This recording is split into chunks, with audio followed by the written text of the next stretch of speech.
tema central da fé judaico-cristã, a adoração ao Deus verdadeiro e a luta contra os ídolos, a resistência aos ídolos. E no contexto protestante, o conceito de ídolo, pelo menos no nível mais popular, ficou muito associado com as práticas de culto e adoração do catolicismo romano. Por causa disso, a gente perdeu um pouco do potencial crítico e construtivo dessa ideia de que Deus nos liberta dos ídolos. A gente perdeu um pouco da riqueza desse conceito. Uma riqueza, como eu disse, crítica para a gente se encontrar na cultura, mas também para a edificação pessoal, para a vida cristã, para a vida da igreja. E muitos pensadores, muitos teólogos cristãos se esforçaram para recuperar esse conceito mais recentemente. Eu vou citar aqui, começar com um hino da Escritura, o Salmo, muito conhecido, o Salmo 96. Eu queria chamar a atenção para alguns detalhes desse salmo. Cantai um cântico novo ao Senhor. Cantai ao Senhor todos os moradores da terra. Cantai ao Senhor, bendizei o seu nome. Dia após dia, proclamai a sua salvação. Anunciai sua glória entre as nações e suas maravilhas entre todos os povos. Porque o Senhor é grande e digno de ser louvado, mais temível do que todos os deuses. Porque todos os deuses dos povos são apenas ídolos, mas o Senhor fez os céus. Eu gosto muito desse salmo e eu fiquei muito surpreso depois de cantar muito esse salmo e ler, no começo da igreja, quando eu notei que a missão que Deus deu para o seu povo, tanto para Israel como para a igreja, de anunciar a glória de Deus entre as nações, ela envolve também e simultaneamente a denúncia dos ídolos das nações. A gente não apenas anuncia o Deus verdadeiro, a gente não apenas anuncia as maravilhas, e a glória do Deus verdadeiro, mas a gente precisa dizer que Ele é mais temível do que todos os deuses, que os deuses dos povos são nada, mas o Senhor fez os céus. Então vejam que interessante, Deus está em guerra com os ídolos, com os deuses das outras nações, e faz parte da nossa missão mostrar que esses deuses estão envergonhados diante do Deus verdadeiro.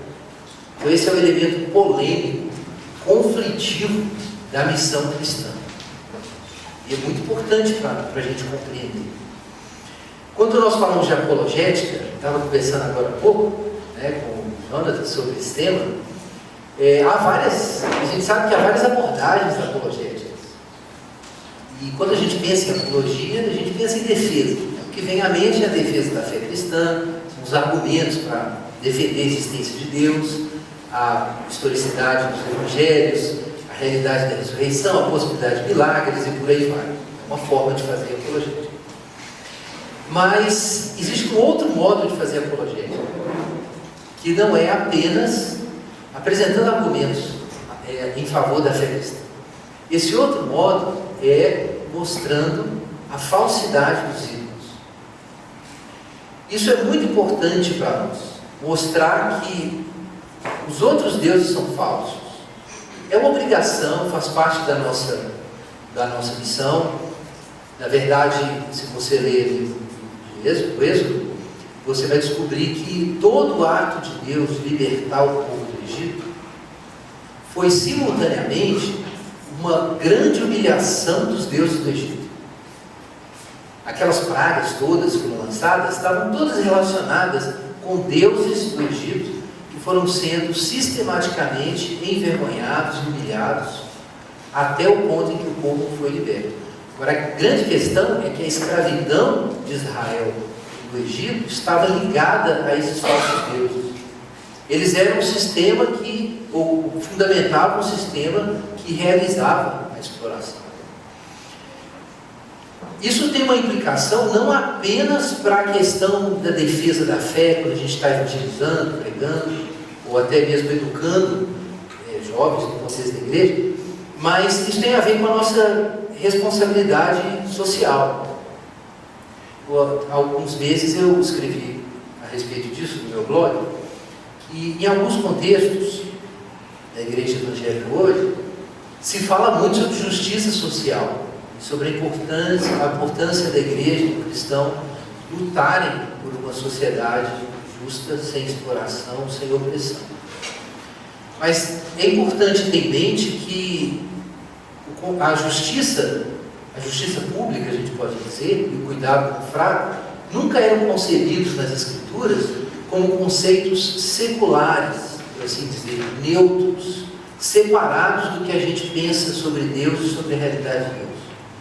Nos profetas, a idolatria estava sempre associada à injustiça, e a injustiça estava associada à idolatria. Deus tirou o povo do Egito, libertou da escravidão, que era a escravidão, não era apenas uma escravidão interna ou mental, mas literal. Eles ficavam sob o poder de exatores, fazendo trabalhos forçados. Mas o que acontece? Quando Deus tira eles de lá, tira também daqueles deuses.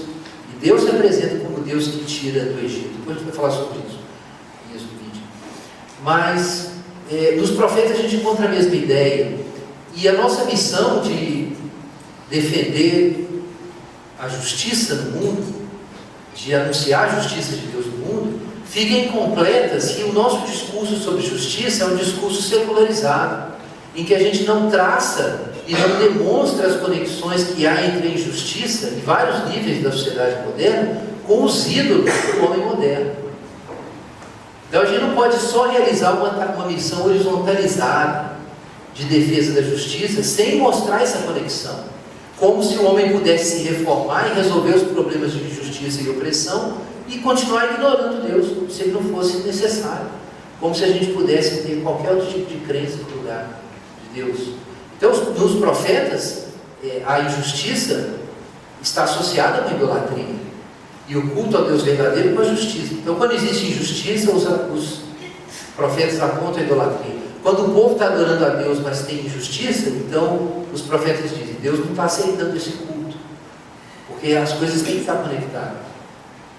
Então, o que eu quero sugerir, e nós vamos tratar um pouco disso ao longo da reflexão, é que o conceito de ídolo é um conceito que tem um potencial para a gente se localizar não apenas na nossa relação com Deus, mas na nossa relação com a cultura, muito grande. A gente tem um potencial que está subutilizado. E isso com grande prejuízo para o nosso entendimento do que é a vida cristã, afinal de contas. Porque isso torna possível, como aconteceu no tempo lá no Antigo Testamento, que a gente adore a Deus no templo e adore a outros deuses nos montes de Israel. Infelizmente isso acontece muito entre nós. Como ponto de partida, eu usei esse texto aqui de Salmo como ilustração, Salmo 96, mas como ponto de partida a gente vai nos 10 mandamentos. E eu quero te pedir para abrir Êxodo 20. Você não trouxe a Bíblia, mas você sabe de cor, você pode ler. Êxodo capítulo 20. Nós vamos ler vários textos durante a nossa reflexão. Mas eu queria chamar a atenção para começar os 3 primeiros mandamentos. E nós vamos falar sobre idolatria a partir desses 3. Êxodo capítulo 20, versos 1 a 7. Então Deus falou todas estas palavras: Eu sou o Senhor teu Deus, que te tirei da terra do Egito, da casa da servidão. Não terás outros deuses além de mim. Não farás para ti imagem esculpida, nem figura alguma do que há em cima do céu, nem embaixo da terra, ou nas águas debaixo da terra. Não te curvarás diante delas, nem as cultuarás, pois eu, o Senhor teu Deus, sou Deus zeloso. Eu castigo o pecado dos pais e dos filhos até a 3ª e 4ª geração dos que me sujeito, eu sou misericordioso com 1000 gerações dos que me amam e guardam os meus mandamentos. Não tomarás o nome do Senhor teu Deus em vão, porque o Senhor não considerará inocente quem tomar o seu nome em vão. Gente, eu quero chamar a atenção de vocês para esses 3 primeiros mandamentos. Há várias divisões dos 10. A divisão clássica, mais conhecida, é de que a gente teria 2 tábuas da lei. A primeira tábua falando sobre o amor a Deus e a segunda tábua falando do amor ao próximo. Daí, supostamente, essa seria a razão porque Jesus resumiu a lei no amor a Deus acima de todas as coisas, no amor ao próximo. Como seria essa divisão? Não é uma concordância absoluta. Alguns falam que são 5 mandamentos com referência a Deus, e 5 com referência ao próximo, 4 com referência a Deus, e 6 com referência ao próximo. Mas esses 3 primeiros mandamentos são mais evidentemente verticais. O mandamento do sábado e o mandamento de honrar pai e mãe podem ser traçados à ordem criacional ali em Gênesis. Você pode dizer que Deus criou o homem e pôs o homem para trabalhar no jardim, que o mandamento do sábado era para regular essa relação. E que Deus mandou o homem deixar pai e mãe para assumir-se a mulher, assumir a sua mulher, e criou o casamento, e que o mandamento de honrar pai e mãe seria uma regulação em relação às desobediências desse outro comando criacional. Mas os 3 primeiros são mais claramente verticais. Não ter outros deuses, não fazer imagens, não tomar o nome de Deus em vão. Então eu vou usar esses 3 mandamentos para falar de níveis diferentes de idolatria, ou tipos diferentes, tipos talvez não seja o termo certo, mas aspectos diferentes do que a idolatria implica, o falso culto que ele implica. E como que isso pode ser aplicado para nós, não só no contexto da igreja, mas na nossa relação aí com o mundo, que é um ponto central. Gente, 3 formas de cometer idolatria. Primeiro é uma falsa divindade. Primeiro mandamento. É uma falsidade existencial, que vai levar a uma divisão interna. A gente vai desenvolver isso já já. Segundo é a falsidade do culto. E esse é o referente à imagem de escultura. E o terceiro é uma falsidade moral. A gente pode falar de um outro nível, um outro aspecto da idolatria, que é a falsidade, a falsa piedade. Acho que é importante a gente ter em mente isso, porque a idolatria não é um pecado simples. Não sei se é um pecado simples, mas a gente às vezes pensa simplesmente que idolatria é ter falsos deuses e pronto. Mas se você ler as Escrituras, vai ver que há muitas sutilezas com respeito à idolatria. Uma coisa, por exemplo, é você ter um Deus completamente diferente do Deus bíblico. O Deus de Abraão, Isaac e Jacó. Ser um adorador de, sei lá, Apolo, Zeus, qualquer coisa assim. Mas isso é uma coisa diferente de você fazer uma imagem falsa do Deus verdadeiro e adorar essa imagem achando que você está adorando o Deus verdadeiro. É idolatria também, mas não é a mesma coisa que o primeiro.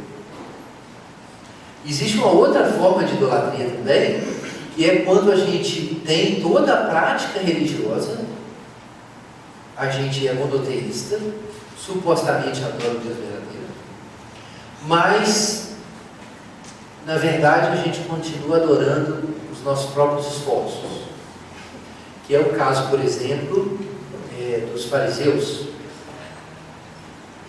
nas Escrituras. Então, aparentemente eles estavam adorando o mesmo Deus e eles não estavam mais fazendo imagens de escultura, mas Jesus disse que eles colocavam a tradição dos homens acima da palavra de Deus. Depois a gente vai ver Paulo falando algo a respeito disso também em Filipenses. E isso já tem a ver com o terceiro mandamento.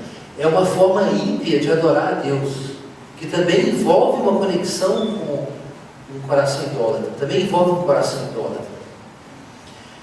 Então é importante a gente ter isso em mente, que não tem só um jeito de ser idólatra, tem vários.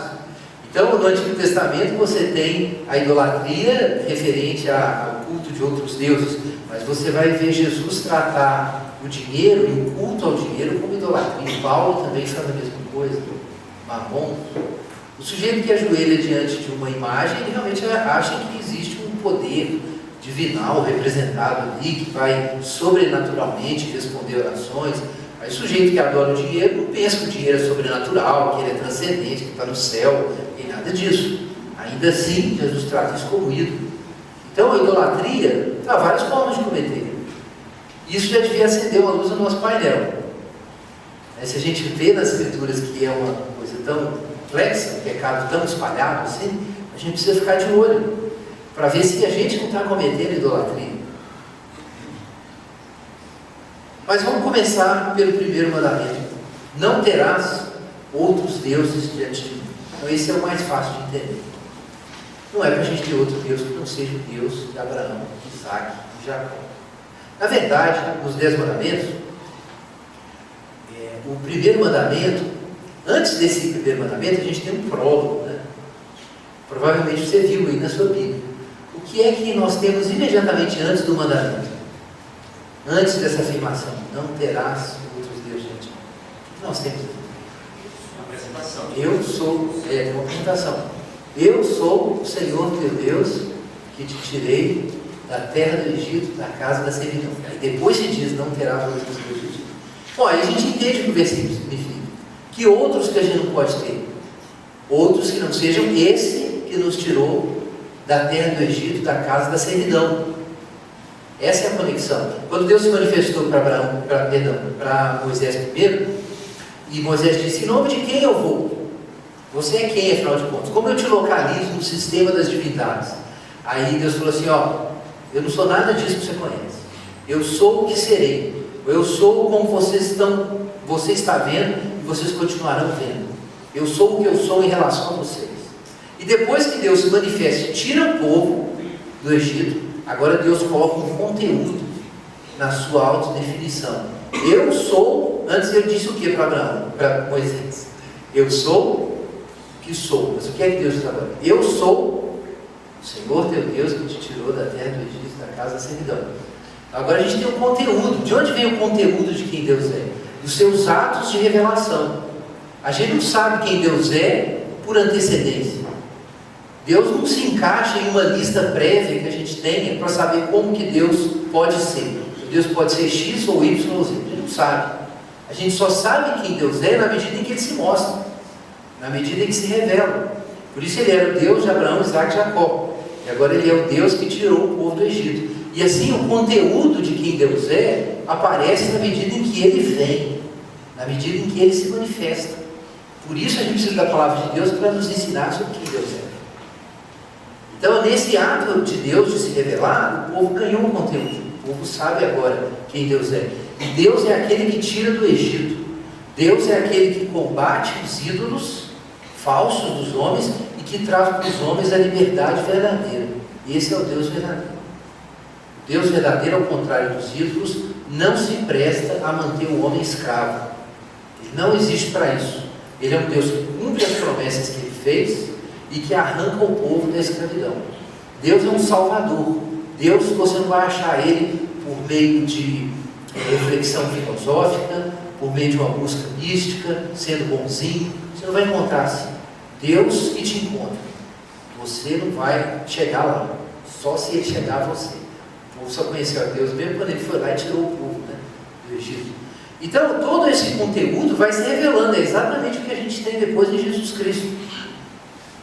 Quem é Deus, afinal de contas? É como Ele se manifesta. Por isso que você não pode ter uma ideia prévia. Os judeus faziam os seus conceitos de Deus. Quando Deus apareceu encarnado, o que eles fizeram? Mataram Jesus. A gente não pode ter os nossos conceitos prontos de quem Deus é. A gente tem que receber isso da revelação. Agora eu quero chamar a atenção para vocês da quantidade de ídolos que a gente pode criar quando a gente não tem um conhecimento de Deus. Abre sua Bíblia aí, em Romanos, capítulo 1.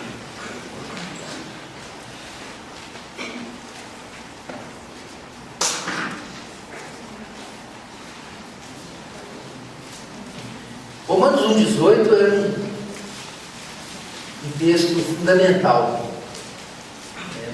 nos escritos de Paulo, fundamental para a gente entender todos esses conceitos que eu estou apresentando sobre ídolos e para compreender a relação que o homem tem com Deus fora da graça. Isso é muito importante. Romanos 1,18. A ira de Deus se revela do céu contra toda impiedade e injustiça dos homens que suprimem a verdade ou impedem a verdade pela injustiça.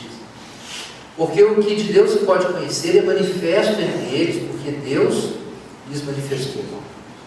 Pois seus atributos invisíveis, seu eterno poder e divindade, claramente se entendem, sendo reconhecidos desde o princípio do mundo, ou percebidos desde o princípio do mundo, por meio das coisas que foram criadas, de modo que tais homens são indesculpáveis. Porque mesmo tendo conhecido a Deus, ou tendo conhecimento de Deus, não o glorificaram como Deus, nem lhe deram graças. Antes se tornaram nulos em seus raciocínios, obscurecendo-lhes o coração insensato, inculcando-se por sábios, tornaram-se loucos, e mudaram a glória do Deus incorruptível por imagem de homem corruptível, aves, quadrúpedes e répteis. O verso 24 diz: por isso Deus os entregou à impureza sexual, ao desejo ardente dos seus corações. Depois a gente vai falar mais sobre esse desejo ardente. Mas vejam só, irmãos, esse é um texto, às vezes citado, para dizer que há uma revelação de Deus na criação. E é correto isso? Há uma revelação de Deus na criação. Diz o texto que os atributos de Deus e a realidade da sua divindade podem ser reconhecidos por meio das coisas que foram criadas. E por que não são reconhecidos? Porque de algum modo o homem reprime esse conhecimento. Existe uma oposição, uma recusa interna no homem em relação a esse conhecimento de Deus, que leva à distorção na sua interpretação da realidade. Por isso o texto diz que eles, inculcando-se por sábios, ou dizendo-se sábios, tornaram-se loucos e mudaram a glória de Deus em semelhança, de imagem, de homens e animais. Então a ideia que é comunicada aqui é que há um conhecimento de Deus disponível e que os homens não reconhecem por causa de uma operação existencial, de distorção interna. Esse conhecimento é suprimido. O conhecimento de Deus é suprimido. Daí a ideia de que eles suprimem a verdade. Acho que essa é a versão da NVI, capítulo 1, verso 18. Suprimem a verdade por causa da injustiça. Então existe essa recusa do conhecimento de Deus. Não vou entrar nos detalhes aqui, de implicações que isso tem sobre a doutrina do pecado e assim por diante. Mas eu quero chamar a atenção aqui de um ponto importante. Paulo está dizendo que quando os homens se tornam ingratos, eles criam ídolos. Primeira coisa, eles têm o conhecimento de Deus, mas a recusa de adorar a Deus, a ingratidão, a recusa de dar a glória a Deus, de reconhecer a glória de Deus, leva à idolatria. Isso é muito importante.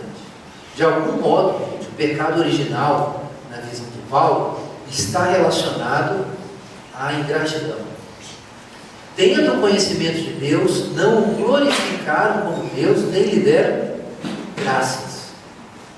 Então, se o homem se torna ingrato e cínico em relação à realidade, à bondade de Deus, à presença de Deus, então ele vai ficar com o coração obscurecido. É o que diz o versículo 21. Tornaram-se fúteis nas suas especulações e o coração se obscureceu.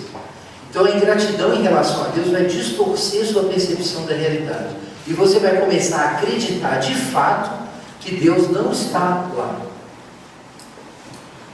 Então o orgulho entra exatamente nesse momento, porque inculcando-se sábios, tornaram-se loucos. Então uma relação entre tornar-se ingrato e ao mesmo tempo tornar-se autoconfiante. Confiar nas suas próprias elucubrações, nas suas próprias ideias. Há uma relação entre as duas coisas.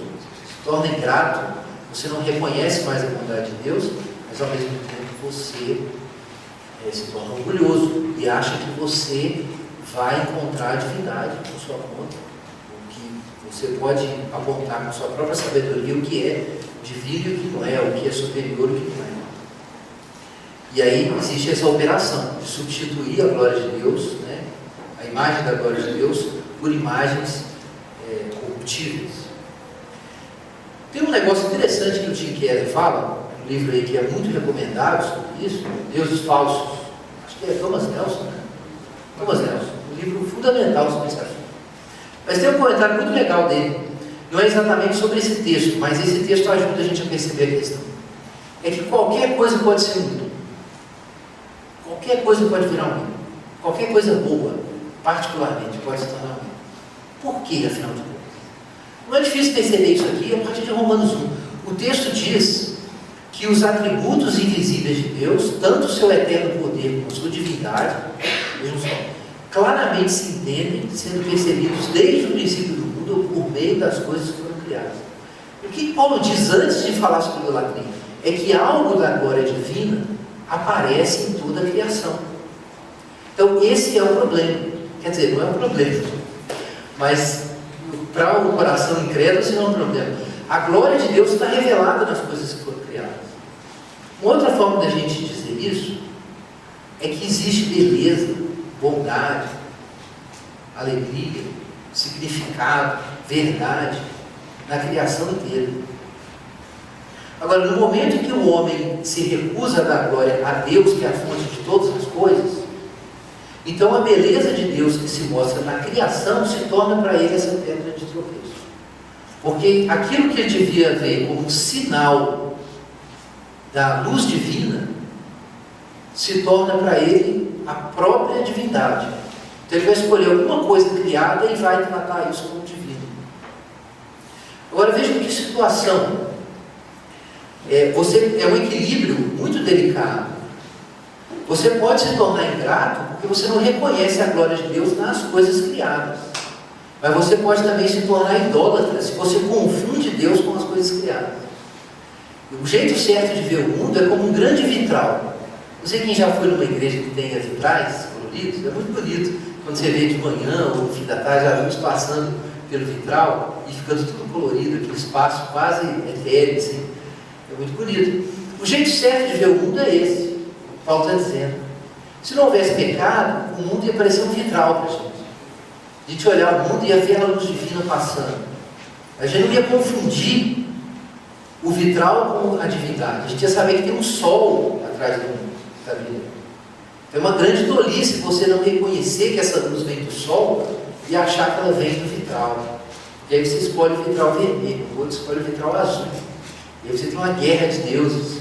Porque é claro que a luz azul não é suficiente para criar aquela beleza toda. Nem só a luz vermelha, nem a luz amarela. Na verdade tem que ser a luz branca, que é a fonte de tudo. Então o pecado da idolatria está ligado à bondade da criação. Mas quando o coração fica podre, quando o coração se torna ingrato, então a bondade da criação, que devia ser uma razão para celebrar e ter comunhão com Deus, se torna um obstáculo. E por isso qualquer coisa pode ser um ídolo. Porque qualquer coisa, em alguma medida, as coisas criadas, em alguma medida, revelam a glória de Deus.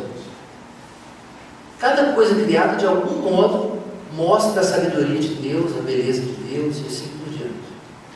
Então, eu acho que é importante a gente começar deixando isso claro, porque existe uma forma de tentar recusar a idolatria que é doentia e que vai provocar outra idolatria. Qual é essa forma? É quando você vê que alguém adora as coisas criadas e você recusa as coisas criadas e não a idolatria. Não funciona. Isso é religiosidade falsa. Você perceber que existe uma idolatria em relação a uma coisa criada e querer se livrar da idolatria negando aquilo que Deus criou. Paulo fala nas pastorais que aqueles que ensinam, por exemplo, que rejeitam o casamento e coisas que Deus criou para o nosso benefício, para a gente comer, que devem ser recebidos com ações de graça e tal, Paulo chama essas doutrinas de demônios. Mas por que uma pessoa recusa o casamento? Paulo diz que é doutrina de demônios. Por que a pessoa recusa o casamento? Por causa da impureza sexual, por causa da concupiscência, da experiência sexual, do desejo sexual. Então, querendo se livrar do pecado, do prazer sexual, o sujeito engole um ensino demoníaco. É a blasfêmia do Criador. Só existe uma saída para você não cair na idolatria. você abraçar com paixão infinita as coisas temporais, você fica idólatra. Mas você recusar também as coisas temporais por ingratidão, você vai cair em idolatria, porque o que causou a idolatria foi a ingratidão. Então tem um caminho que tem que estar em mente, a gente tem que ter em mente para a gente não cair na idolatria. Celebrar a criação de Deus na presença de Deus. Isso é essencial. Eu acho que isso é importante, porque quando a gente começa a falar de idolatria, o pessoal já pensa em inúmeros pecados e coisas legais do mundo também, que tem que ser recusados, porque a gente vai adorar a Deus em primeiro lugar, então a gente não quer saber mais de mais nada. Idolatria não é isso. Ou melhor dizendo, culto a Deus não é isso. Culto a Deus não é isso. Culto a Deus começa quando a glória de Deus revelada nas coisas não é reconhecida como tal. Então a gente precisa fazer o quê? Celebrar a criação de Deus na presença de Deus. Mas, irmãos, eu acho que esse é um ponto fundamental. A gente está falando do quê? Da criação. Existe um Deus que criou todas as coisas, um Deus bom, ele se mostra na criação. A idolatria nasce porque esse Deus é rejeitado. Então a gente não pode cometer esse erro ali de Romanos 1. Na verdade, todos nós cometemos esse erro de Romanos 1. A gente só se liberta disso quando Deus está lá no Egito e arranca a gente de lá e nos ensina novamente a contemplar a criação. Não foi assim? O povo foi liberto do Egito. Depois que eles saíram do Egito, o que aconteceu? Moisés deu para eles o Pentateuco. E aí eles foram aprender sobre Gênesis. E foram aprender sobre Deus Criador. E sobre a ordem da criação. E sobre o uso correto dessas coisas. Sobre como o homem se afastou disso. Então é muito importante para a gente se livrar da idolatria, a gente entender a posição em que o mundo está em relação a Deus. Você não se livra da idolatria só pensando em Deus.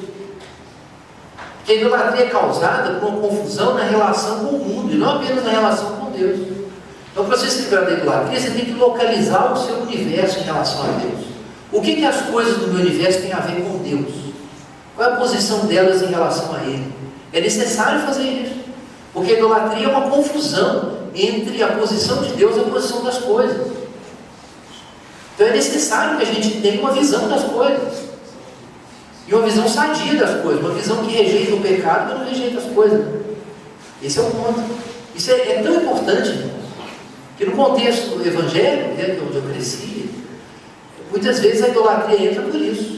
Porque a gente está focando a realidade de Deus, por exemplo, no contexto da igreja, mas a gente não conversa muito sobre como o coração deve se relacionar com cada coisa criada. E como essas coisas estão relacionadas com Deus. A gente não conversa muito sobre isso. E aí o pessoal está ali na igreja, como eu disse, adorando a Deus no templo, mas está adorando outras coisas nos montes de Israel. Então a gente tem que se localizar nesse sentido. Então vamos ter em mente, acima de tudo, que Deus está revelado na criação. Existem coisas boas na criação. E por isso qualquer coisa da criação pode virar um ídolo. Qualquer coisa da criação pode virar um ídolo se a nossa relação com ela é distorcida. Mas é claro que o pecado não começa, o pecado da idolatria não começa porque existe a glória de Deus nas coisas. Isso é uma bênção, não é um juízo. O problema é interno. Algo acontece dentro da gente que distorce o nosso olhar para as coisas. E o que é que acontece dentro do coração do homem que faz o homem se afastar dessa beleza de Deus? É o desejo de controle. Paulo está falando em Romanos 1 sobre o pecado de todos os homens. E ele trata isso como idolatria. Mas quando você vê Gênesis, capítulo 1 a 3, você não vê o homem ali se ajoelhando diante do ídolo. A gente encontra isso. O que a gente encontra? Encontra o orgulho. A gente encontra o homem não confiando em Deus e ouvindo a voz da serpente, que no texto de Gênesis é associado com os animais do campo, é associado com a sabedoria animal. Satanás usa a natureza para enganar o homem, fazer o homem pensar de baixo para cima, em vez de pensar de cima para baixo. Então, ao invés do homem confiar em Deus, ele decide confiar em si mesmo. Ele suspeita de Deus. Ele foi feito à imagem de Deus, mas aí a serpente diz: olha, mas para você realmente ser como Deus, tem um negócio que você tem que fazer por sua conta. E eu não sei quanta gente já prestou atenção nisso, mas é muito curiosa essa tentação. Porque a serpente fez Adão e Eva ficarem em dúvida sobre quem eles eram em relação a Deus. Eles falaram isso: olha, se você comer do fruto, você vai ser como Deus. O que ele está sugerindo com isso? Que Adão e Eva, na verdade, não eram como Deus. É isso que ela estava dizendo. Que tinha alguma coisa que eles tinham que fazer pelo seu próprio esforço para eles serem como Deus, algo que Deus não faria. Eles tinham que agir por conta própria. Quando Gênesis 1 diz claramente que o homem foi feito à imagem de Deus. O que Adão e Eva tinham que fazer para eles serem como Deus? E ninguém diga que é errado isso. Jesus depois fala que a gente tem que ser como nosso Pai. A Bíblia ensina que a gente tem que ter a imagem de Deus, que a gente tem que ter a semelhança. O que Adão tinha que fazer para ele realmente ser semelhante a Deus? Absolutamente nada. Se ele simplesmente confiasse em Deus, a imagem que Deus plantou nele, imprimiu nele, seria confirmada. Ia comer da árvore da vida e essa imagem seria confirmada. Mas porque o homem não confiou em Deus e achou que ele podia agir pelo seu próprio esforço, e que ele devia cuidar da própria vida, porque Deus não ia cuidar dele, então ele se atemorizou e ao mesmo tempo se orgulhou, né? Que a soberba e o pavor, soberba e o medo estão juntos. Então ele se apavora e ao mesmo tempo se orgulha, que é uma compensação. E aí decide que ele vai agir por si mesmo. De certa forma é salvação pelas obras, né? Mas é porque é antes do pecado. Mas é o mesmo espírito, é a soberba, é o orgulho. Orgulho. Que a tradição cristã toda sempre tratou como o maior dos pecados, né? Quem já leu aqui Cristianismo Puro e Simples? Alguns talvez tenham lido, C.S. Lewis, é essencial. O Cristianismo Puro e Simples vai ver o C.S. Lewis falando isso. Que na tradição cristã, ele observa isso, o orgulho é considerado o maior dos pecados, a híbris. É o homem achar que ele pode se elevar e ser igual a Deus por sua conta. Isso não pode acontecer. Se a gente fica semelhante a Deus, é porque Deus nos torna semelhantes a Ele. Não que a gente tenha qualquer capacidade ou direito de fazer isso por nossa conta. Então o orgulho está por trás, o desejo de controle, o desejo de tomar o controle do processo. E aí o que Adão faz? Ele se prostra diante da serpente e adora a serpente.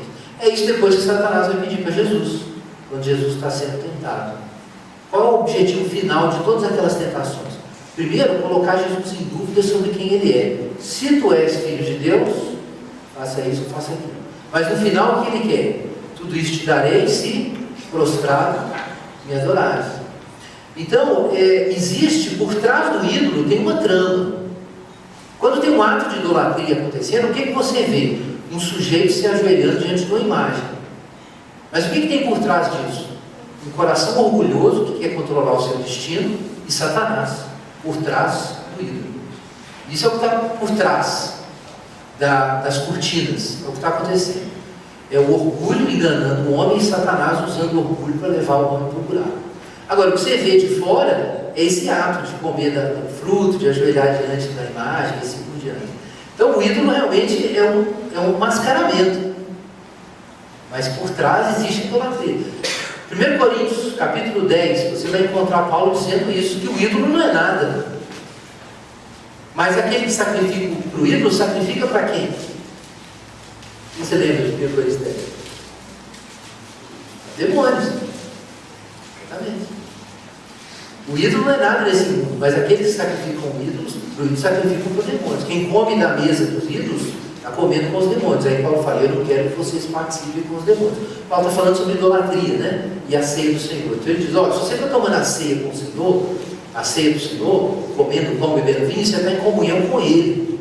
Agora, quem participa do come do sacrifício lá no alto, ato de culto idólatra, está participando com demônios. Mas o ídolo não é nada, ele diz isso. Mas se tem demônio, como assim que o ídolo não é nada? É porque o ídolo é a falsa consciência, é a imagem distorcida do que é a realidade. Mas por trás do ídolo tem um demônio convencendo o homem de adorar ele mesmo. E o homem orgulhoso cai nesse pecado. Então, gente, eu vou falar um pouco mais sobre a imagem já, mas é importante ter isso em mente, esse primeiro fato a respeito da idolatria é que a idolatria envolve uma falha interna, esse orgulho, e uma ignorância sobre como que a gente relaciona o mundo com Deus e como a gente se relaciona com o mundo. Então, veja só, Romanos 1 diz o seguinte, que existe Deus, a glória de Deus se manifesta por meio das coisas que foram criadas, e a gente deveria ser grato a Deus e louvar a Deus a partir das coisas criadas, mas sem confundir Deus com essas coisas. Quando o homem se torna orgulhoso e enganado por Satanás, o que ele vai fazer? Ele vai adorar as coisas criadas, ele vai adorar os ídolos. Eu vou citar aqui a definição de idolatria, que eu acho muito prática, a gente uns exemplos práticos de um pensador cristão, chama Bob Houtveld. O Houtveld é um economista cristão holandês.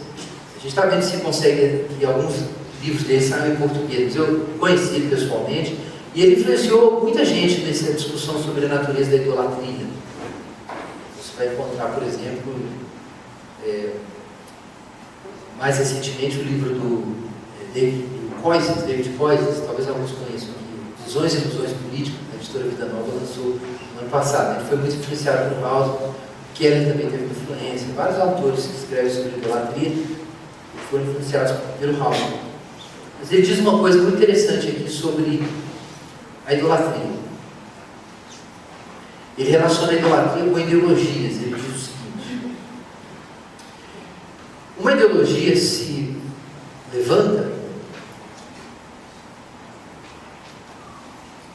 no momento em que um fim indiscriminadamente justifica os meios, todos os meios. A obsessão com um objetivo, um propósito, que pode ser, no caso, uma ideologia, legitima todos os meios. E esses meios, então, vão se tornando ídolos. Esses objetivos vão se tornando ídolos. Então, isso é uma coisa muito, muito importante. O ídolo tem a ver com o desejo de obter alguma coisa. Não é a terceira tentação? Lembra a terceira tentação de Satanás? Tudo isso te darei se prostrado e adorado. Então, por que a pessoa cai nessa confusão de confundir a glória de Deus com uma coisa criada? É porque ela deseja tanto obter um propósito, um objetivo, uma meta, uma coisa que ela quer obter. Ela deseja isso tanto que ela se torna disposta a sacrificar o resto das coisas que Deus deu, o resto das coisas criadas, afinal de contas. Ela vai sacrificar qualquer coisa para atingir aquele objetivo. A idolatria sempre tem relação com finalidades, com objetivos. No caso de Gênesis 1 foi a mesma coisa. Sereis como Deus, conhecereis o mal e o homem foi cometeu pecado. Então, a idolatria tem a ver com o desejo de controle, o desejo de garantir que eu vou atingir aquele objetivo, que eu não posso sobreviver sem aquele objetivo. Então, se alguém prometer para mim um jeito de eu chegar lá sem erro, eu sacrifico tudo, porque eu preciso chegar lá. Então, se alguém fizer essa promessa, eu topo. Aí vende a alma, literalmente. Então, esse desejo de chegar em algum lugar está por trás da confusão da idolatria. É importante a gente lembrar disso, que a gente pode pensar muito nos ídolos, que os ídolos são maus, mas vamos devagar. Antes dos ídolos tem o coração. E tem alguma coisa que o coração faz que o torna suscetível aos ídolos. Isso é exatamente o orgulho, o desejo de controle, a crença de que posso encontrar um meio por minha conta. Então, independentemente de Deus, eu decido fazer uma negociação com a serpente, porque eu vou dar um jeito do meu problema, eu vou alcançar o meu objetivo. Então, gente, a apostasia vai levar a essa negação da glória de Deus, a confusão com a criação, e isso vai tornar o homem escravo. O homem, na verdade, deseja ser autônomo, ele é orgulhoso, deseja ser autônomo em relação a Deus, mas quando ele faz essa negociata com o ídolo, então ele vai se tornar imediatamente escravo desse ídolo. E aí a liberdade é perdida. por causa da idolatria. Vamos ler Mateus capítulo 6. Abra sua Bíblia aí, Mateus 6.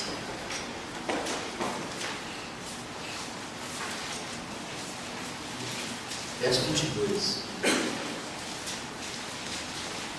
Em diante. Onde estiver o teu tesouro, aí estará também o teu coração. A candeia do corpo são os olhos, de modo que se os teus olhos forem bons, todo o corpo terá luz. Se porém teus olhos forem maus, teu corpo estará repleto de trevas. Se portanto a luz que está em ti for em trevas, que grandes trevas serão? Ninguém pode servir a dois senhores, porque odiará um e amará o outro, ou se dedicará a um e desprezará o outro. Não podeis servir a Deus e às riquezas. Vejam que interessante. Jesus está falando aqui sobre a devoção do coração. E ele coloca Mamon aqui, as riquezas, como divindade concorrente. A escravidão acontece por isso, porque o coração fica aprisionado àquele ídolo que a gente serve. Naturalmente, como eu disse, existe uma obra satânica por trás disso. Na verdade, Satanás está recebendo adoração por trás daquilo que você pensa que é divino, mas na verdade é inerte. Mas ele está ali recebendo aquilo. Por que uma pessoa vai servir as riquezas? O que faria uma pessoa servir as riquezas? Bom, Jesus diz no verso 25, por isso vos digo, não andeis ansiosos quanto à vossa vida. Então, o que faz uma pessoa servir as riquezas? Medo. A sensação de que eu estou num universo vazio. Então eu me desespero e eu preciso achar um jeito de me garantir. E as riquezas, aparentemente, são uma forma de controlar a realidade. Se eu tenho muita grana, eu me garanto. Eu pago o hospital, eu suborno o político, eu compro tudo que eu preciso, eu garanto que eu vou ter sempre experiências de prazer, mas sempre se sentindo bem. É a ansiedade que está por trás disso. Eu tenho medo, porque eu acho que o universo está vazio, então eu preciso controlar. Mas o que acontece com uma pessoa que fica escrava do dinheiro porque ela precisa controlar o mundo para sentir segurança? Ela perdeu a liberdade. Essa é a questão. Você vira escravo, você está servindo às riquezas. Então, vejam só, a devoção a ídolos muitas vezes está relacionada com isso. É um jeito de você tentar controlar o mundo, porque você tem medo. Por que você tem medo? Porque na ingratidão e no orgulho você se separou de Deus e agora você está no vazio. E aí nasce um pavor imenso no coração. E aí você vai inventar um ídolo para garantir sua segurança. Que é para isso que o ídolo serve, para você se sentir seguro, para você se garantir. Então a cura da idolatria é interessante pensar isso. É também a cura da ansiedade, do pavor. E a idolatria está relacionada a algum tipo de ansiedade, algum tipo de desespero. E daí esse desejo de controlar. E há várias formas de fazer isso. Os hebreus adoraram Baal Peor. Lá em Êxodo fala sobre isso. Que Deus é esse que eles estão adorando? Divindade ligada à fertilidade, né? Divindade dos moabitas ligada à fertilidade. Por que eles adoravam esse Deus? Porque eles precisavam de alimento, eles precisavam ter filhos. Ter filhos, hoje o pessoal não liga muito para isso. Mas na época, assim, sucesso, prosperidade, futuro, era o quê? Ter filho. Então o pessoal precisava ter filho, precisava tanto ter filho que eles iam fazer sacrifício para a divindade da fertilidade, o Deus da fertilidade. E esses sacrifícios envolviam, inclusive, adoração, prostituição cultural, essas coisas. Por que eles faziam isso? Por causa do medo, porque eu preciso garantir esse objetivo, porque se eu garantir esse objetivo, eu estou bem. Aí eu fico feliz da vida. Gente, essa é a dinâmica interna aí por trás de buscar outros deuses. Por que alguém vai buscar outros deuses? Medo. Não está confiando. Então, para manter o primeiro andamento, você tem que ter fé em Deus, confiar em Deus e parar de tentar controlar o processo. Aí você não vai mais correr o risco de virar escravo de um ídolo. De qualquer forma, Jesus diz aqui que é irracional dividir a devoção, né? A gente não consegue. É uma contradição isso. Vamos abrir Jeremias, capítulo 2.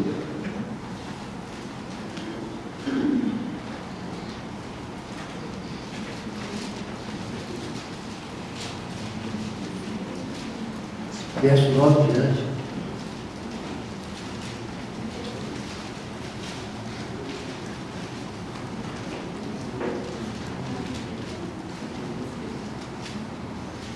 Vamos do 9 a 13.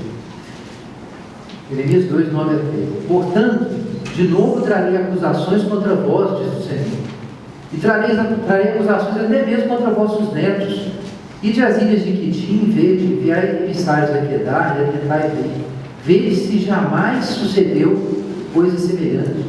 Por acaso houve alguma nação que tenha trocado seus deuses, embora nem fossem deuses, mas meu povo trocou a sua glória por aquilo que emprestava. Espantai-vos disso, ó céus, horrorizai-vos, ficai desolados, diz o Senhor. Porque o meu povo cometeu 2 delitos. Eles me abandonaram a fonte de águas vivas e cavaram para si cisternas furadas, gotas que não retêm água. O que acontece quando o homem se separa de Deus? Ele vai ter sede. Então a falta de confiança em Deus vai produzir uma sede imensa. Interessante o jeito que esse texto coloca isso. A idolatria está relacionada com abandonar a fonte da graça. Isso, como disse, vai levar à escravidão. A gente podia dizer um outro ponto importante, incluir um outro ponto importante aqui nesse livro, é que quando o homem rejeita Deus verdadeiro, ele vai entrar em contradição. E a gente tem que ter isso em mente quando a gente fala do segundo ponto, que é da imagem. Por quê, gente? Porque se o homem foi feito à imagem de Deus, toda recusa de Deus automaticamente se torna uma recusa de si. Toda oposição a Deus significa uma contradição. Você foi feito à imagem de Deus. Não há possibilidade de você rejeitar a Deus e ficar bem. Se realmente um homem foi feito à imagem de Deus, você só encontra com você se você encontrar com Ele. E se você separar dele, você perde você. Então a idolatria vai envolver uma contradição interna. Por isso, o primeiro mandamento tem muita relação, na verdade, com Gênesis 1.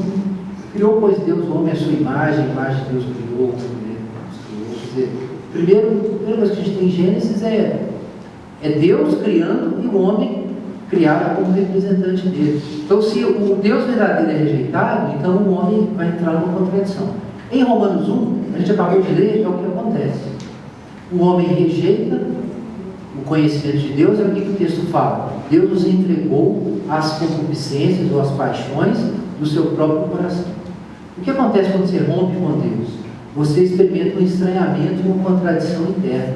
Você se torna escravo dos seus próprios desejos. Vocês vejam que coisa.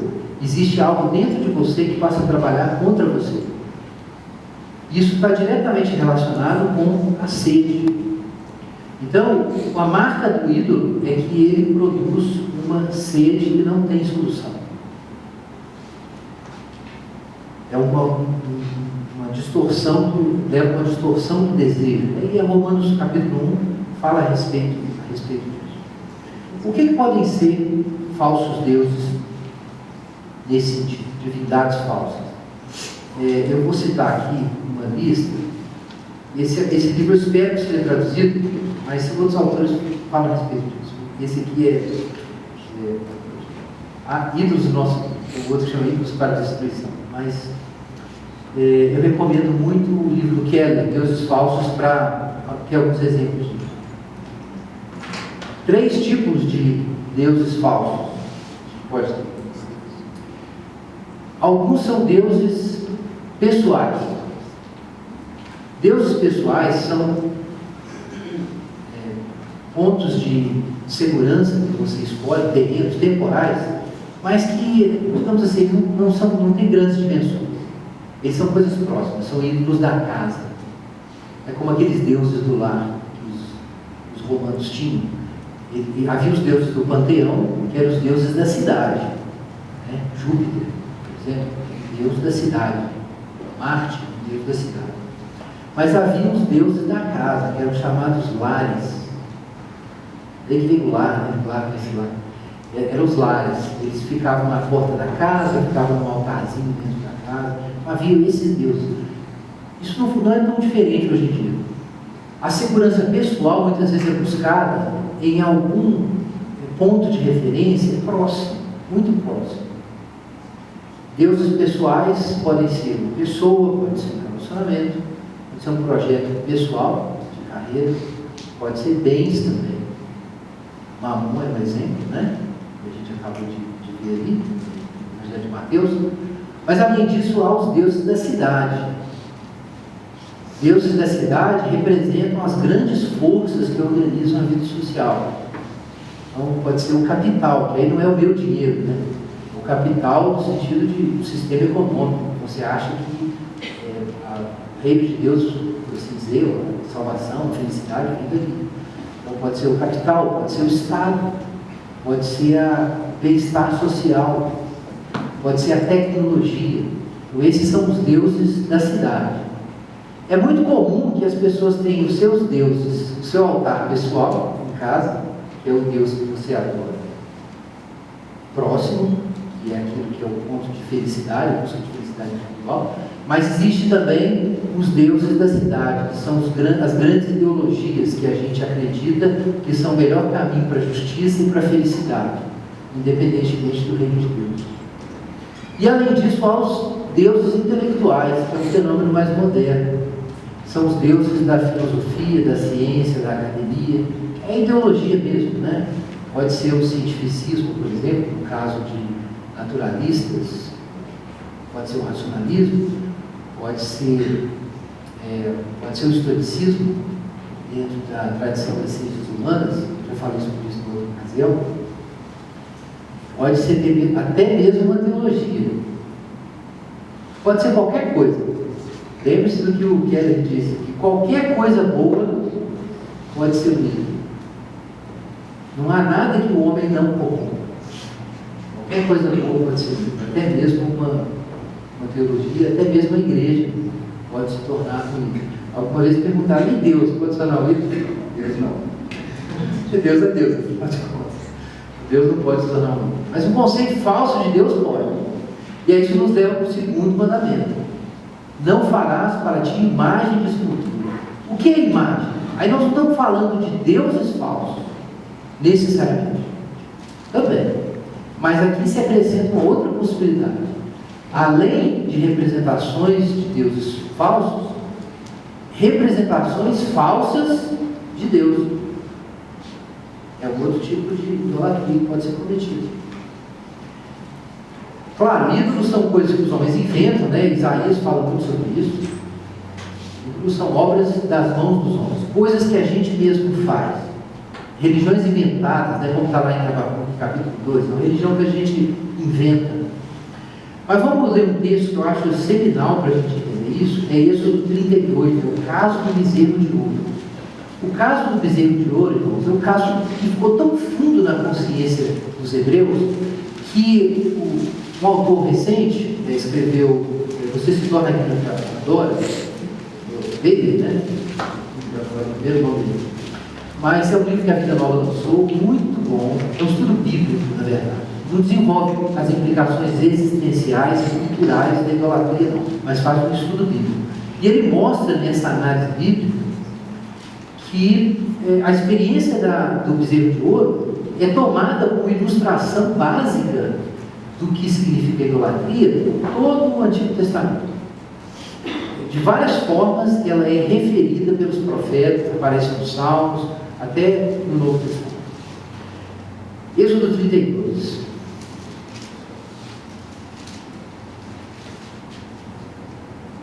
Vejam só o que acontece.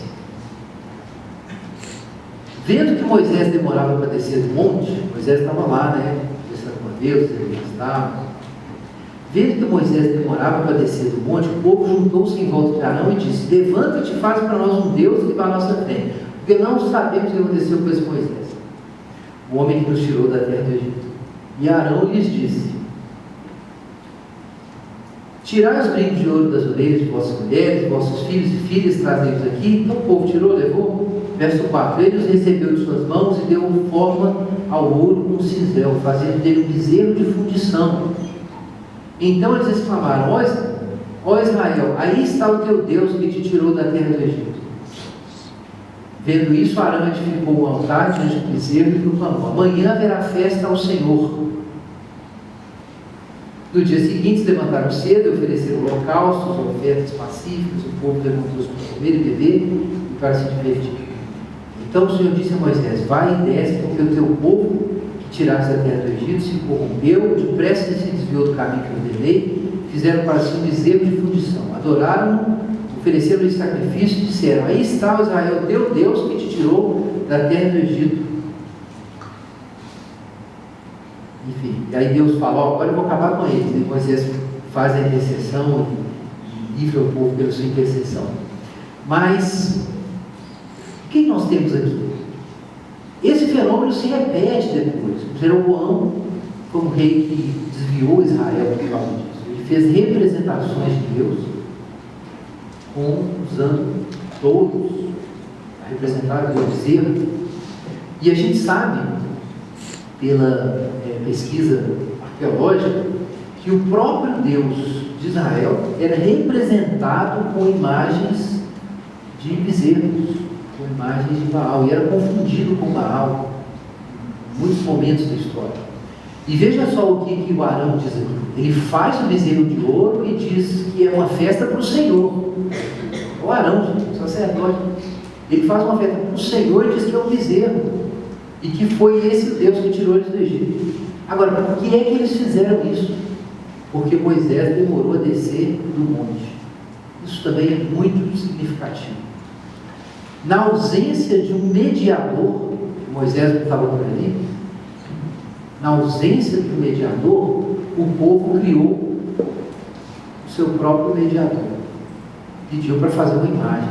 Quem é que mostrava a glória de Deus? Inclusive teve um véu, né? Porque o povo dava conta de olhar. Moisés. Moisés era aquele que apresentava para o povo a imagem de Deus, a glória de Deus. Como Moisés demorou, eles decidiram construir sua própria representação. Então isso é uma outra forma de idolatria que é muito grave. Na ausência de um mediador, a gente cria uma falsa mediação, um substituto da revelação divina, supostamente para adorar o Deus que tirou a gente do Egito. A gente não sabe bem quem é, mas então a gente cria o nosso próprio jeito de chegar em Deus. A gente poderia dizer que o bezerro de ouro seria um outro evangelho, né? Nós saímos do Egito, mas não foi o Deus de Moisés, foi uma outra coisa que aconteceu. É um outro evangelho. Nesse sentido, só Cristo pode guardar a gente dos ídolos, porque só Cristo é a imagem de Deus. Isso é importante. Por que é que a lei de Deus proíbe fazer imagens? Porque já existe uma imagem. Por que a Bíblia proíbe uma representação de Deus? Porque quando você cria por sua conta uma representação de Deus, o que é que você está dizendo? Que Deus não se revelou. Que Deus está ausente. Você está assumindo isso, o que aparentemente aconteceu. Abraão sumiu um pouquinho. O que o pessoal pensou? Estamos abandonados. De novo, é o medo. A gente viu que o medo está relacionado à idolatria do bispo. De novo, é o medo. O pessoal ficou apavorado e decidiu que eles iam construir o seu próprio caminho para a divindade. E aí criaram uma imagem por sua própria conta. Depois o Arão diz que ele jogou, né? Jogou o ouro lá no fogo e saiu aquele bezerro, pulou o bezerro lá. Mas não existe nada de tão espontâneo na criação de um ídolo, não. Ele foi forjado, foi construído. Mas é o falso mediador. Criar imagens de escultura equivale a dizer que Deus não está presente. Na verdade, é isso que está por trás da criação da imagem de escultura. O homem já foi feito à imagem de Deus. Criou, pois, Deus, o homem, à sua imagem. Quando a gente cria um ídolo, o que a gente testifica com isso? Em primeiro lugar, que a gente não reconhece mais a imagem divina na face do homem, na face do próximo. De cara, é um sinal disso. A gente perdeu o nosso senso de humanidade. Importante, os ídolos não tiram só o lugar de Deus, não. Eles tiram o lugar do homem. O homem já foi feito. Eu disse isso. A primeira imagem que foi feita de escultura Qual foi? O homem, né? Deus não fez o homem lá no pó da terra, irmãos, isso não é, acho que nem todo mundo percebe, mas isso está ali em Gênesis, numa polêmica direta contra os ídolos do mundo antigo. O que é que Moisés está dizendo ali em Gênesis, capítulo 1, quando Deus criou o homem à sua imagem? Ele está dizendo, olha, todos esses ídolos que vocês estão seguindo são uma invenção. A gente não faz imagens da divindade. A divindade é que nos torna uma imagem dela. A gente não fabrica isso. A gente não cria a nossa imagem construindo Deus. Deus, ele trabalha na gente e nos torna uma imagem dele. Quando você faz a imagem, você esqueceu de Deus, mas você se perdeu também. A imagem humana foi corrompida. E de fato, quando Deus restaura a sua imagem no mundo, quem que é a sua imagem? É Jesus. É o Verbo encarnado. Mas a imagem de Deus aparece na face de Cristo, né, diz Paulo, 2 Coríntios, que é uma face humana. Então, quando a gente faz a imagem de escultura, a gente está negando que Deus tenha se revelado. É várias formas de fazer isso, de fato. Quando, por exemplo, e se tiver um católico tomando aqui, me perdoe, mas quando você faz uma imagem do santo para se relacionar com Deus por meio dele, o que você está dizendo com isso? Que Deus não está acessível. A revelação não foi completa. Então você tem que achar um atalho para chegar em Deus, como se ele não tivesse vindo, não tivesse descido. Isso é uma forma de idolatria. Mas há outras formas de idolatria. Muita gente, por exemplo, acha que o jeito certo de chegar em Deus é criando uma experiência emocional. E por meio da criação de uma experiência emocional no contexto da igreja, a pessoa vai ser elevada a Deus, ou ele vai ser elevado a Deus. Como se a mediação em relação a Deus fosse feita por meio da afetividade, uma manipulação da afetividade. Sem perceber, a pessoa pode cair numa idolatria. Existe uma idolatria intelectual também, gente que acha que o caminho para Deus é ter a teologia certa. Na verdade é o contrário, você tem que encontrar Deus para ter a teologia certa.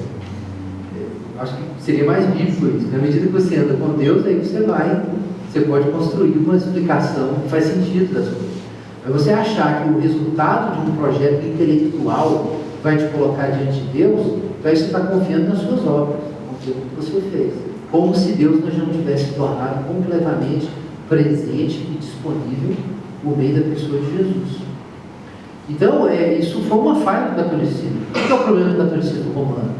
Todo um aparato religioso, que isso envolve o sistema sacramental, a hierarquia, o fato de que os sacramentos têm que ser abençoados pela hierarquia para poder ser mediadores da graça para chegar em você. Então você tem que se conectar à Igreja Católica, porque ela faz essa conexão, e assim por diante,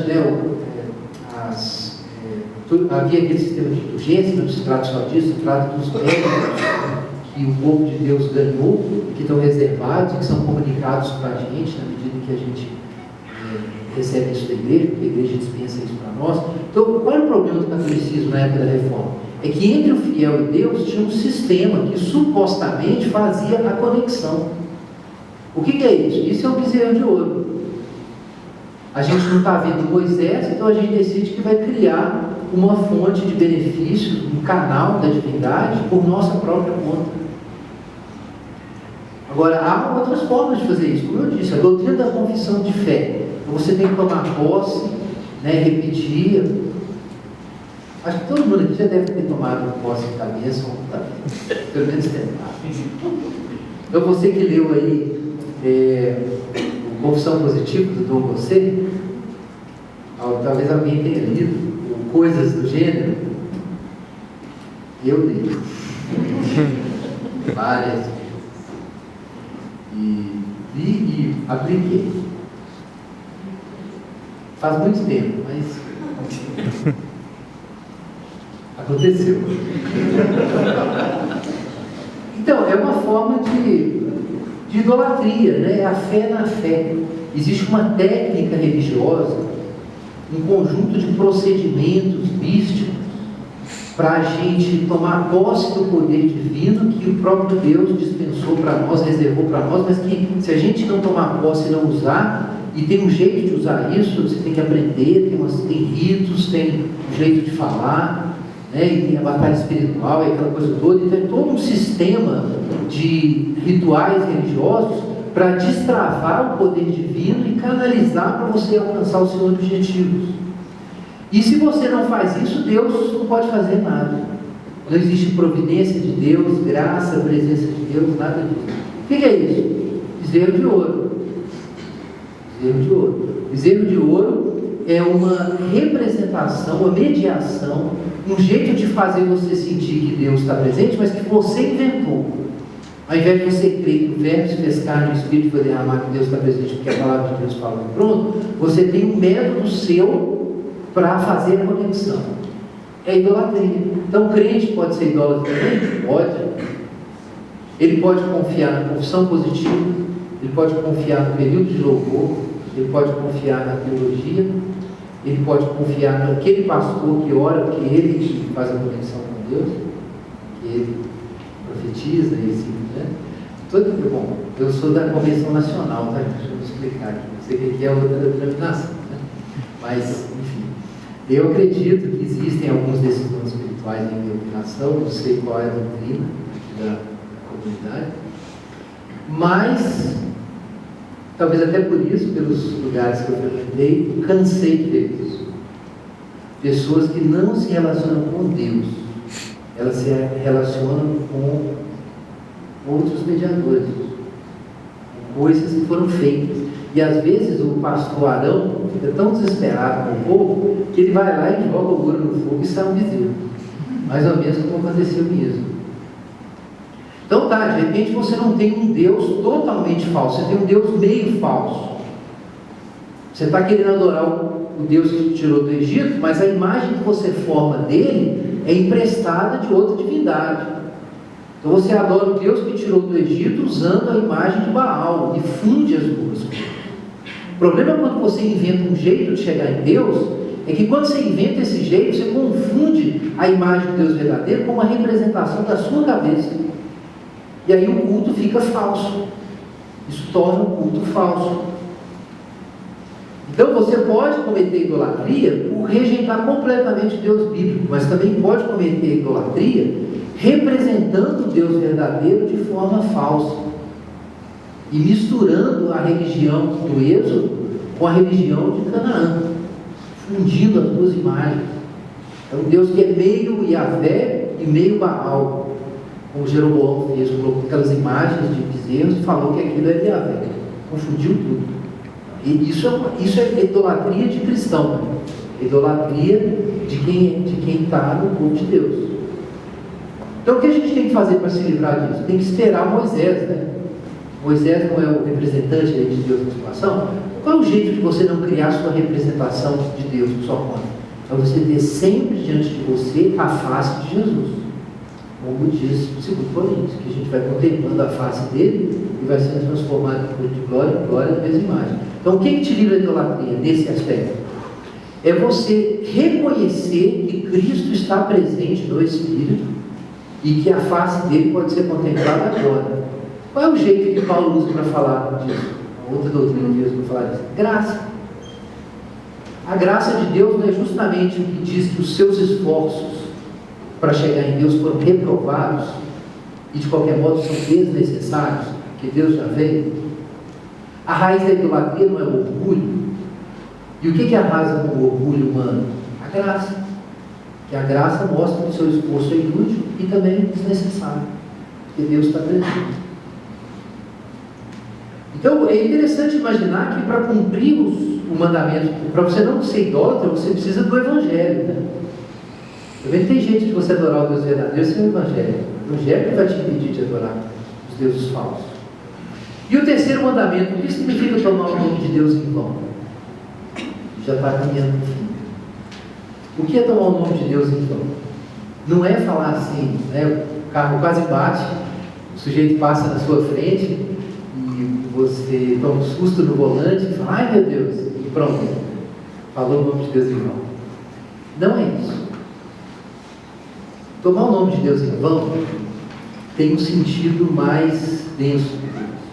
Ele tem a ver com usar o nome de Deus para um fim incompatível com quem Ele é. Isso é tomar o nome de Deus em vão. Você tratar o nome de Deus como se não houvesse um Deus por trás dele e usar para manipular situações, para atingir objetivos. Usar o nome de Deus de forma fraudulenta. Isso é tomar o nome de Deus em vão. Tipo, Lava Jato é o Shaddai, né? Espero que não tenha um Lava Jato é o Shaddai. Bem, foi bom.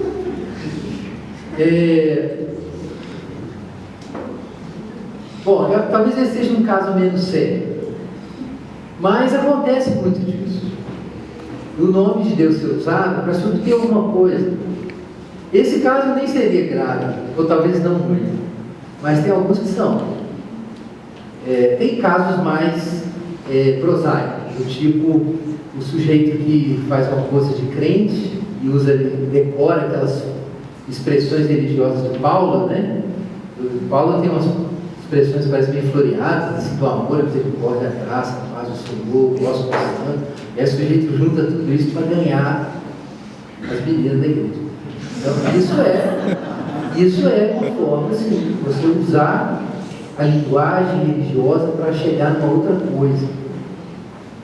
Isso é uma falsa piedade, né? Uma falsidade associada aí com Deus, porque ele não é Deus mesmo. Quer dizer, você está talvez servindo a Deus pelas razões erradas. Você não está apenas se enganando com uma representação falsa de Deus. Não é um falso Deus e não é uma representação falsa, é uma forma de glória. É como, por exemplo, o sujeito, é um pecado que eu cometi também, que o sujeito que ele se torna, para dar uma ilustração, um líder de jovens na igreja, porque ele gostaria de ser reconhecido, porque ele gostaria de ser amado e de ter o respeito das pessoas. E aí ele usa todo aquele serviço, né, compromisso, luta na igreja, trabalho, prega e tal, para quê? Algum déficit que ele tinha, e ele resolveu carregar aquilo e resolver aquilo na igreja. Podia resolver em outro lugar e ele vai fazer isso na igreja. E aí muita gente faz isso, né? Serve a Deus na igreja porque tem uma carência, porque precisa de aprovação, porque quer ganhar alguma coisa, porque, sei lá, em outros contextos ele pode ter sido um loser, aí decidiu que na igreja ele vai ser um líder, e por aí vai, está cheio disso. Como eu mesmo cometi esse pecado, eu costumo reconhecer quando eu vejo. Mas acontece pra caramba. Acontece pra caramba. Isso aí é usar o nome de Deus em vão. Não é falar, ai meu Deus. Isso é usar o nome de Deus em vão. Ou, claro, tem um caso mais comum, né? Essas igrejas que usam, enfim, usam o sistema, a religião, tudo para juntar dinheiro, né? Isso é tomar o nome de Deus em vão. Pastores, líderes cristãos que usam a religião para poder ganhar benefícios, crescer e atingir outros objetivos. Pessoal, isso é muito sutil, porque o sujeito pode fazer aquilo aparentemente com más intenções ou fazer e receber benefícios com boas intenções. Paulo fala sobre isso, que aconteceu no ministério dele ter vivido com pouco e também ter vivido com muito. Vamos falar sobre isso. Eu não estou dizendo que a gente pode sempre julgar externamente, mas tem alguns casos que não é difícil julgar externamente. Quando a propaganda é intencionalmente usada para transformar a relação com Deus numa relação de consumo, então aí está usando o nome de Deus em vão, sem dúvida. Ora, uma das razões porque muita gente vai para a igreja é para suprir necessidades afetivas. Muitas vezes é para suprir necessidades afetivas. Quando a igreja esquece a sua vocação e decide que ela vai funcionar para suprir as necessidades afetivas das pessoas e não para apresentar o Evangelho, então isso é usar o nome de Deus em vão, tanto quanto uma dessas igrejas e empresas. Também é usar o nome de Deus em vão. Porque aí não é o evangelho mais. E você está botando o nome de Deus no meio, mas está vendendo um produto. Pode ser, no caso, a realização afetiva. Gente, os 3 mandamentos de de Êxodo 20, esses 3 primeiros, eles guardam a pureza da religião. Não ter uma divindade falsa, não ter uma representação falsa de Deus e não ter uma existência falsa diante de Deus. Guardar a pureza da religião e cumprir esses 3 mandamentos é a mesma coisa. E no Evangelho os 3 são cumpridos. Porque no Evangelho você conhece o Deus verdadeiro, você conhece a representação verdadeira de Deus e o seu coração é posto no lugar certo para você servir a Deus com sinceridade de coração, como diz o apóstolo Paulo. Então é proibido você tratar qualquer coisa da realidade criada como absoluta. É proibido você descrer da presença, da revelação e da acessibilidade de Deus e criar seu próprio jeito de chegar em Deus. E é proibido usar Deus, o poder, o nome de Deus para fins contrários à sua natureza, com fins que você próprio quer realizar. Irmãos, é claro que é possível ser idólatra, então, mesmo não tendo uma imagem de santo expedito na igreja. É possível. Você pode estar na igreja servindo a Deus e fora da igreja está servindo dinheiro, ou servindo, achando que uma ideologia política vai salvar a sociedade, resolver o problema do mal social. Você pode acreditar nisso, você é um idólatra. Você pode também, como eu disse, se relacionar com Deus, não confiando totalmente, descansando totalmente na pessoa de Jesus e na presença do Espírito, mas confiar de algum modo no seu pensamento, nas suas emoções, na técnica religiosa, seja o que for. E é possível você ficar na igreja e não perceber que você usa a igreja para suas próprias coisas, ao invés de você ser um vaso na mão de Deus para os fins dele, como diz Colossenses 3,17. A gente não usa Deus para os nossos fins, nós é que vivemos em nome dele, né? Aí você fala lá que todas as coisas que a gente fizer tem que ser em nome do Senhor Jesus, dando por ele graça ao Pai. Quer dizer, a gente faz as coisas em nome dele, mas a gente não usa o nome dele para fazer as nossas coisas. Ao contrário. Então, gente, a idolatria é um pecado, como eu disse, complexo. Existem várias formas de a gente se afastar de Deus, mas tem uma só de aproximar, o Evangelho, como eu disse. Eu queria que a gente concluísse lendo do Coríntios 4.